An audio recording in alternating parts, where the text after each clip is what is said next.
the daily gambling game show that takes betting seriously, but not much else. Get our favorite plays on the totals, sides, props, exotics, and futures to jump on now. So let's get it started with Jason and Ben. Let's get it started with Jason and Ben. Let's get it started with Jason and Ben. Subject som känner konsultator konsulterina. Let's get it started with Jason and Ben. Let's get it started with Jason and Ben. Hey, what's going on, everybody? Happy Tuesday. It's definitely a much better Tuesday for me than it was a Monday morning. I'm Jason. That's Ben, making sure everything's up on the Twitter machine. Thank you for tuning in. As always, we give you our favorite plays of the moment, our favorite plays that we've made since we joined you guys 24 hours ago. How do I know it was 24 hours ago? Because we do this 7 days a week. First, second, third down, our favorite plays we've made in that order. Third down, money down in the NFL. Kind of sort of our money down here, although they're all money downs. Fourth and long is really fourth and short. Soon we will have a new graphics package, and I won't have to explain that anymore. But if you're new to the show, and sometimes it is fourth and long. Sometimes we're looking at long shot bets. Sometimes we're looking at futures don't get you paid for a long time. Lately, we're trying to get you paid quickly in games, like we did last night. First quarter, first 3 innings, first 5 innings, first half. We explore those markets fervently because not everybody wants to sit through entire games. I know a lot of Ravens fans are probably wishing they didn't sit through last night's game. Although I will say, hat tip to Eric DaCosta for the early cosplay on the men in black outfits, including the sunglasses at night. Get you a GM who cares more about being seen on camera than actually finding pass rushers. We'll be fading the Ravens quite a bit, and Ravens overs are the way to play them, and have been for quite some time because their defense sucks. Overtime, we give you guys a football parlay every day. Also, unlike the shills and frauds out there, we tell you what we're doing well and what we're doing not so well. And Sunday, probably the worst day since we launched this show, May 21st. Haven't had many bad days. That was one of them. Beltway Ben, how did we respond? Very, very good night. Oh, that's what the F we do. Yeah, it was a very good night all the way around. 9-2 overall because we both tailed, like I tailed Derrick Henry longest rush. Yes. You tailed Jahmyr Gibbs, so that counts as another unit each way. 9-2 plus 8.21 units on the night. I was down under 4.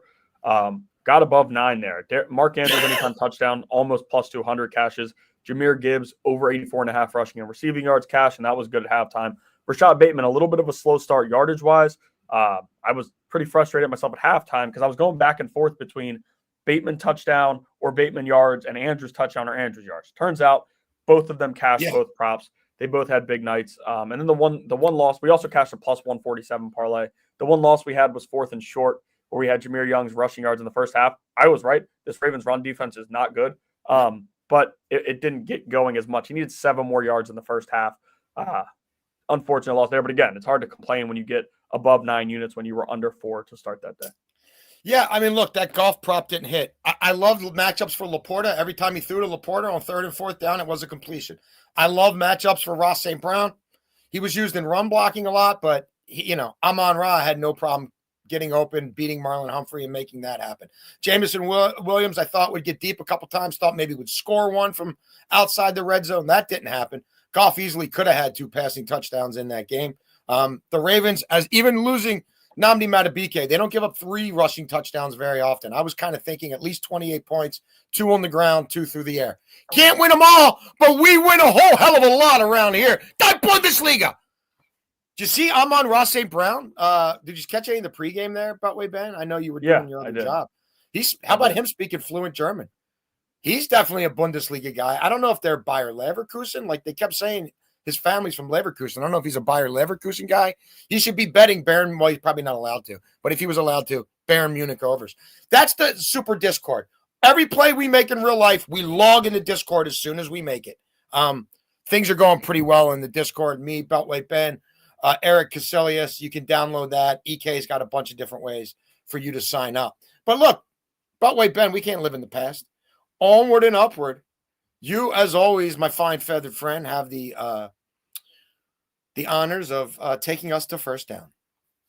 Yeah, I'm going to go to the NFL. And real quick, a little down morning for me. We're up late last night. I had the post-game show. As everybody knows, anybody watches this, I'm a diehard Ravens fan. So watching whatever I watched is disappointing, especially at M&T Bank Stadium. Hey, DaCosta looks sharp. That's all that matters. Your GM Wasn't in a press box like normal people. Like He's shucking and jiving for the cameras. He's taking victory laps. He's 1-2.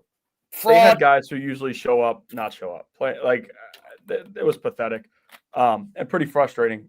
But again, who needs pass rush? That's where we're at.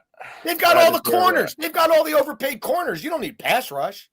Jair Alexander, that's all he needed to add to his horseshit defense. How's that working out for him?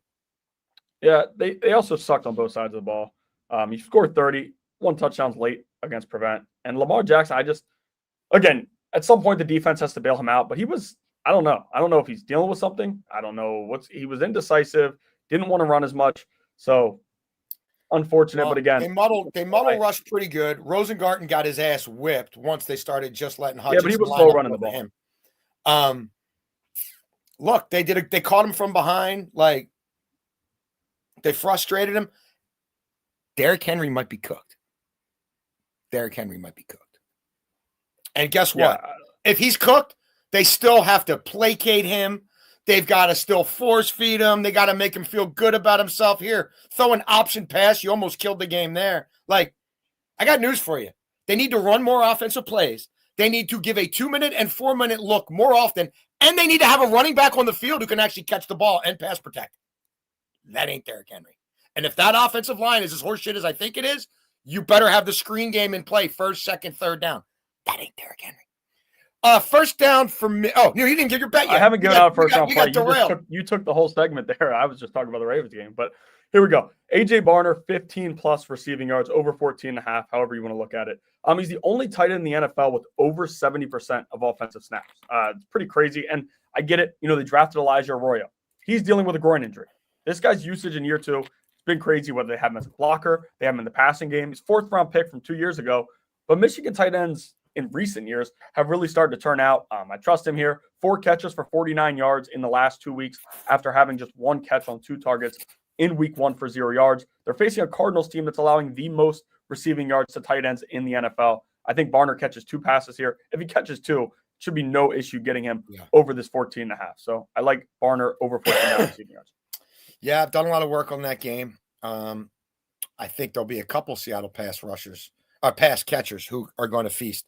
And we'll give you plays on that game through the week, including one today. I'm going to start with the college game. I'm on this now because this Army game is Thursday night. When you are ECU and you get embarrassed at home in prime time and you might not have a quarterback, and now you're in a short week and you're home in prime time again, and you're facing Army, one of the more difficult offenses in the league, the triple option to prepare for, and you don't see it a lot. And now you've got to do it under these circumstances. And a lot of people kicked Army week 1 when, they looked terrible against a subdivision team. Looked pretty good lately. And I'm going to take them just not to lose by more than a touchdown here. They're very live for me. I wouldn't be shocked if they won this game. Both teams have some issues defensively, but I think Army probably has the better defense. And I think Army might be able to control the ball on the ground. And then we've got Navy against the Rice team coming off a bye. I expect that coaching staff to have made some adjustments defensively. And Navy routinely this time of year is whipping people by 14 points or more, 21 points or more. We're taking this down to 9.5 against the Rice team that cannot throw the football. They literally cannot throw the football. So them having to play from behind as Navy matriculates the ball up and down the field on the ground, I think will be a problem. This has major blowout potential, but we're going to take it at the 9.5. Play around with those numbers, get you plus 114. Second down, Ben. Second down, we will go to the WNBA. And looking through some plays tonight, I was spicy. There's two plays I'm going to have. One's a parlay, which we'll get to later. But Satu Sabali, over 20.5 points and rebounds, minus 108. Liked her for this in the first matchup, but she's over this in 2 of her last 3 games. 6 points in 8 minutes in the first quarter last game. So you're like, oh, she's well on pace for that. Did not do much more after that. She'll play 30-plus minutes. It's the playoffs. She looked a little bit more interested. She's dealt with injuries throughout the year. She's healthy now. We should see her aggressive on the glass. We should see her aggressive looking to score. If they want to play her in a little bit, she can shoot the 3. I like her to go over the 20.5 points and rebounds, and we're getting it at a fair price, minus 108. They are coming off of a tough loss. I think she's going to be probably the go-to scorer for them. I know Copper is one, but we've seen Minnesota play good defense on guards this year. So I like Sabali to stretch them out a little bit, knock down a few threes, grab some boards, and go over 20.5 points and rebounds at -108. I'm interested to see your WNBA parlay. I know there's a lot going on in the world of sports these days. We had Champions League soccer. We got the Bundesliga. We got the Premiership. We got NFL. We got college 4 nights a week. Beltway Ben, have you paid any attention to what's going on in the AL Central? Woo-wee! Have you paid any attention to this?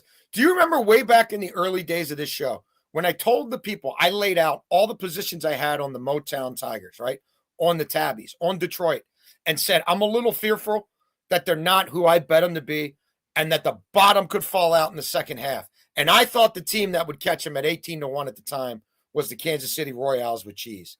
I didn't think the Guardians could hit enough to catch the Tigers, but I worried about the Royals. Shame on me. I was right. My Tigers could get caught. And the team that's essentially caught them is Cleveland. Cleveland's beat them head-to-head 8 of the last 12. Gavin Williams on the bump for Cleveland. He's been studly. He's been studly at home. And the Guardians have won 7 of his last 9 starts and 5 of his last 7 at home. Cleveland has won 9 of their last 10. Do you know how many of their last 10 games the Tigers have won, Beltway Ben? I'm going to guess 1. Yeah, I've seen. 1. I'm a big Tarek Skubal guy. Would love for him to win back-to-back Cy Young awards. Not sure it's going to happen. I think Skubal's pitching off fumes a little bit. And this Tigers bullpen is now a shambles. And the Tigers just got whacked by the Guardians a week ago. And the Tigers are only 39-36 on the road. And the Guardians are 34-14 in the division. That's how they caught the Tigers. And Skubal lately has been throwing the ball a lot more center cut, and he's been giving up home runs. 6 home runs allowed in his last 5 starts. He's been basically walking at least 2 guys to start, and he's got to fear the bullpen behind him. And Beltway Ben, he threw 102 pitches last time out. It's only the 3rd time all year he's thrown 100. And again, I watched that start against the Marlins a week ago. I think he's a little bit on fumes for +1. And the Guardians now have the better bullpen. And the Guardians have the mojo. Give me the Guardians to win this game tonight, and I'm already looking at them tomorrow. 3rd down, Beltway Ben. Yeah, and you talked about the Tigers. I was on Tigers under 95.5 wins. Around that time we were talking about it, so that looks pretty good. And it's already cashed, but you have to wait, of course, till it officially cashes. But yeah, they're well AJ done. Hinch, the way he does things with the bullpen. I like AJ Hinch. Wanted him in Baltimore a long time ago, but that bullpen is run out. They also skull the trade deadline. They skull bleep the trade deadline. How about our guy Air Chuck Morton, DFA, back to the Braves? Now, there's a number of teams that screw themselves at the deadline. It doesn't make much sense, but it's what these teams do. It is what it is. Marvin Harrison, 50+ receiving yards Thursday night. I'm buying low on him because I trust what he's done. And last game, he goes over this easy if he catches the football. It wasn't even like a borderline, good pass breakup drop. I mean, it was a elementary school 6'8" football, had the ball in his hands and just it went right through his hands. Now we saw him holding back tears in post game and they were talking to him and we heard about the drops all week and we're going to continue to hear about them. I think he's clearing this still. He's a talented player. We know what he can bring to the table. He's a lot better than he's played. If he catches the football last week, he finished with 40-some yards. If he catches the football on the big pass, he clears this handily. And we're getting +110. I do think they're going to go to him. We talked about it. I talked about it yesterday with Mark Andrews, the way the Ravens are. When a guy's down, you want to build them up. Arizona, this is your wide receiver 1. Now, Trey McBride is tight end 1 and one of the top tight ends, maybe the best tight end in the NFL right now. But Marvin Harrison can stretch the field. He can make the big play. And I do think we'll see him early and often. Considering going his 1+ reception at -161 for 4th and short tomorrow, it's a lot of juice to pay, but it's 1 reception. I think they go to him early and often. 1 big play really gets us to where we need to with this. So I like him 50+ yards at +110. And also Seattle, they have struggled against wide receivers in the passing game. They've been good against the pass overall, but they do allow some dink and dunk, some certain things to wide receivers there. So I think we might see that. 3rd down, I'm on that game as well. A little 2-leg parlay here. Nothing fancy. We're going to take that total up so that 53 points has to beat us. And I like Seattle to win this game. I think Seattle's got the better coach. I think Seattle, in a short week, has the better quarterback. And this is a spot where you have to fade Kyler Murray if you've watched his career at all. Kyler Murray's 6-11 against the spread at home in the division. And he's 9-14 against the spread at home as a favorite in his career. He's a small favorite here. I'm not worried about taking the points with Seattle. I'm just going to take them to do what they always do.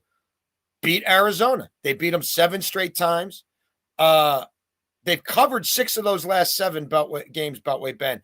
And they've covered those games by 13.5, 12.5, 12, 1, 11, and 15. It's not exactly sweating it out. These also tend to be under games when they meet.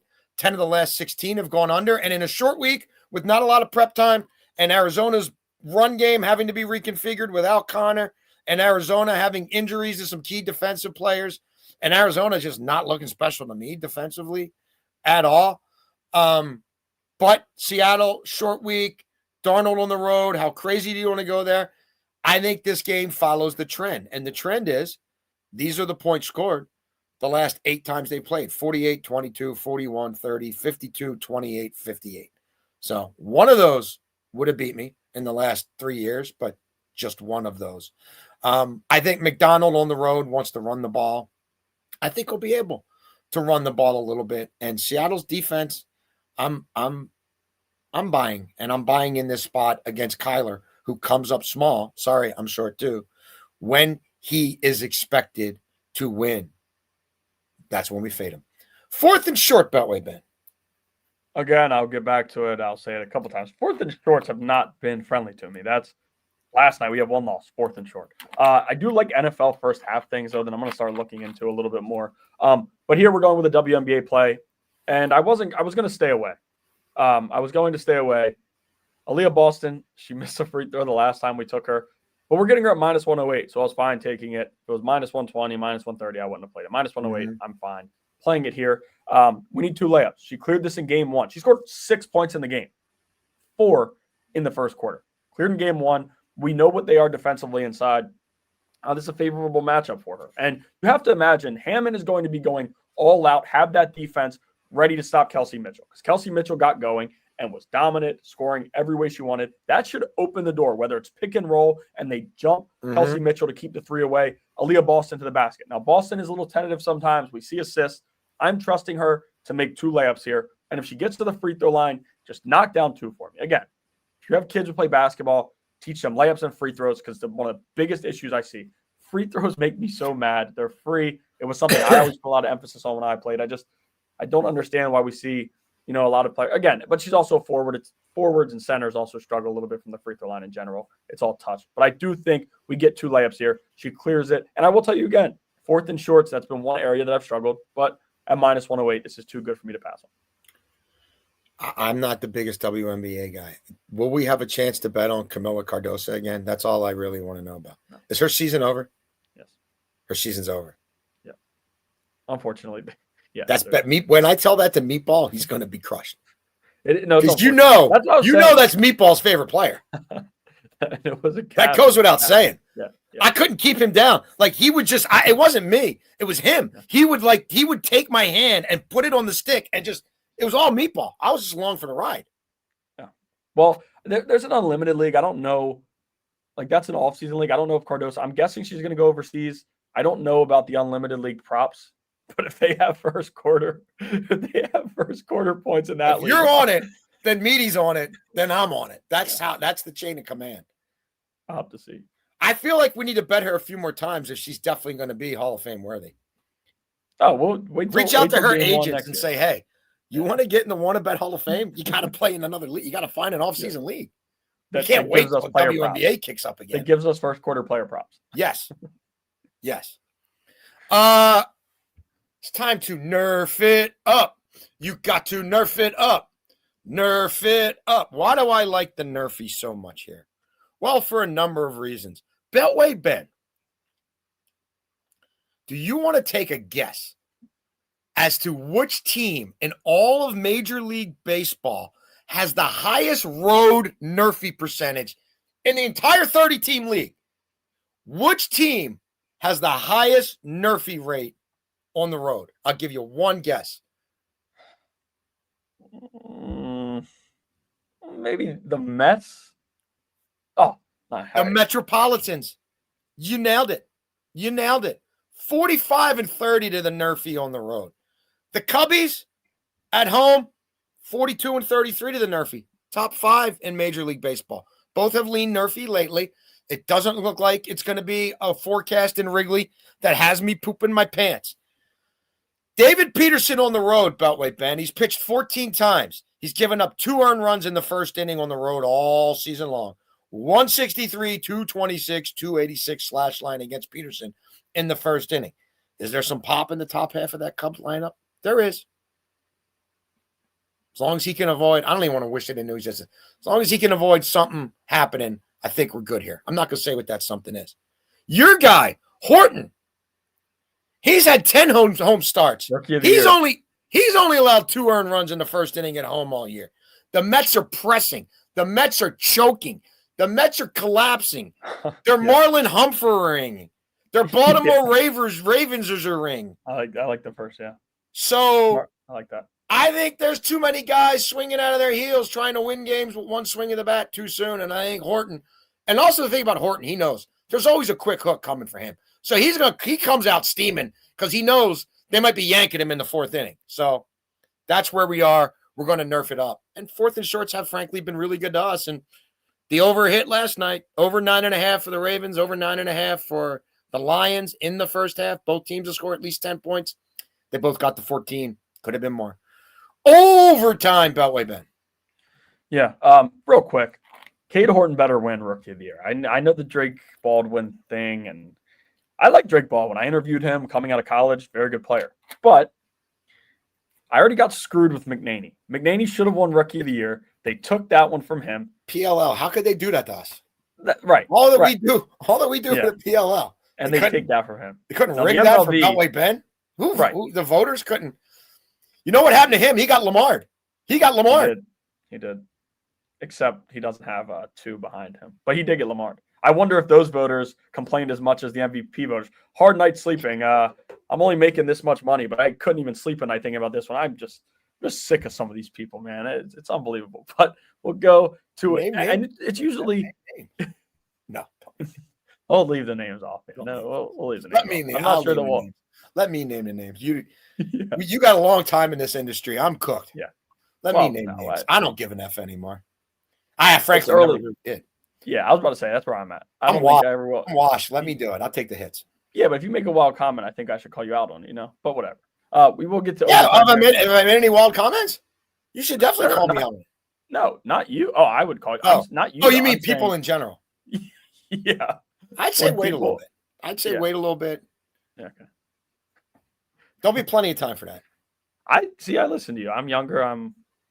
Let's get you moving up the ladder a little bit before we take shots. Okay.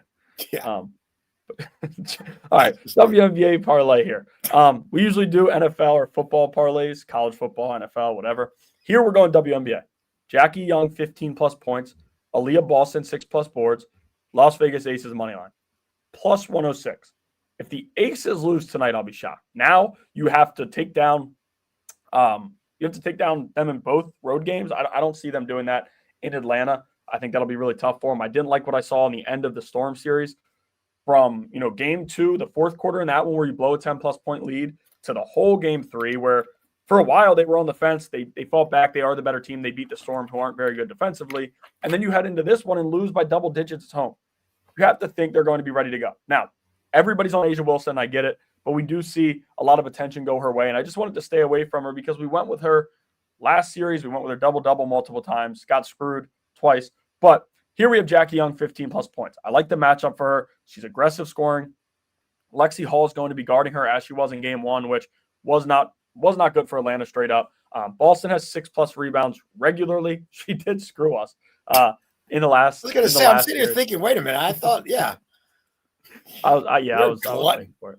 I was waiting for it. She did screw us in the last series. I'm thinking, wait a minute, didn't we just have it? Oh, no, yeah, we had this. We had this, except but we had the team to win, and we also had Asia Wilson double-double, which she got.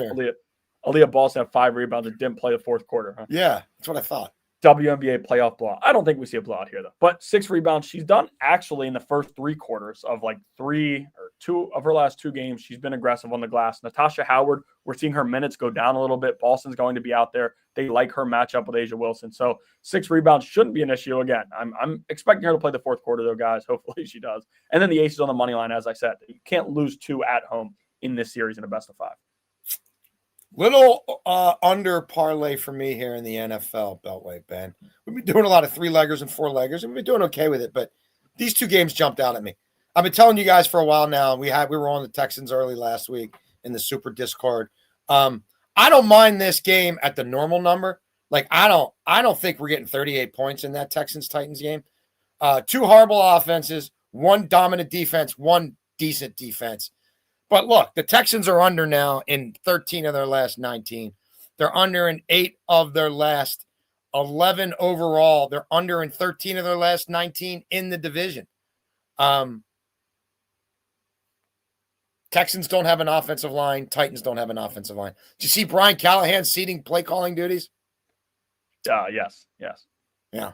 I don't think they're going off against the Houston Texans, and I don't think the Texans are running away and hiding from anybody. Does either team get to 21 points in that game? I don't think so. And then look, am I comfortable with the Browns-Lions around 44.5? It's natural number. I am. But I'm going to take it up and say 49's got to beat me. Detroit looked great against Baltimore. Baltimore's defense sucked. How did Detroit's offense look against Green Bay? Awful. Where were Sonic and Knuckles there? You think Sonic and Knuckles are going off against Graham and Garrett and those guys? I don't think so, right? They stifled Derrick Henry even more than the Lions stifled Derrick Henry, and the Lions really stifled Derrick Henry. But not as much as the Browns, who kept them out of the end zone and kept them in 0 explosive runs. And now you got the Lions off an emotional high on a short week, playing a team that just basically played a first team to 10 points, right? Against Green Bay, a team in that division, just played a team in that division, and that was the first team to 10 points wins. Like Cleveland now can run the ball. That's all they're going to do. They can't have Flacco chucking it like he did 3 years ago when he was there. So these are dead under games for me. There you go. Jump on it now. You won't be able to get that kind of value in another 24 hours.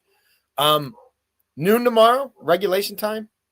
Yeah, back to regular today. Sorry, that was on me. You're fine. Don't apologize. You were up till 2 or 3 o'clock in the morning working at the radio talking station. about one of the worst experiences I've seen. But whatever. Some of those calls had to be fun. Oh yeah. Was anybody asking why the GM was cosplaying? Did anybody ask that? A lot of people frustrated with Harbs, and somebody actually called in because the roster is so great. Worst fourth quarter defense in the NFL the last 3 seasons, but it's all. I'm not been a Harbaugh guy, but somebody did call in and ask, saying Scotty should be sending a private jet down to Chapel Hill and be reaching out to the GOAT, and I had to hang up and say, no, what are we doing here?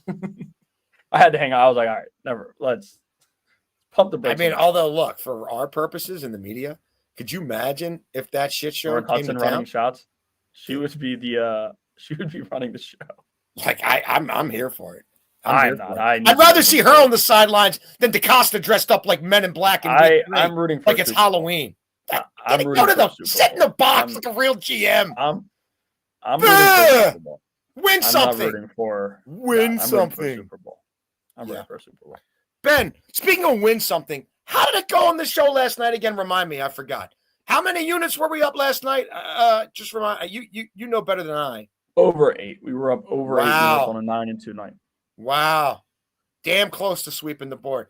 That's the Super Discord. You can check that QR code out, get all our picks in real time.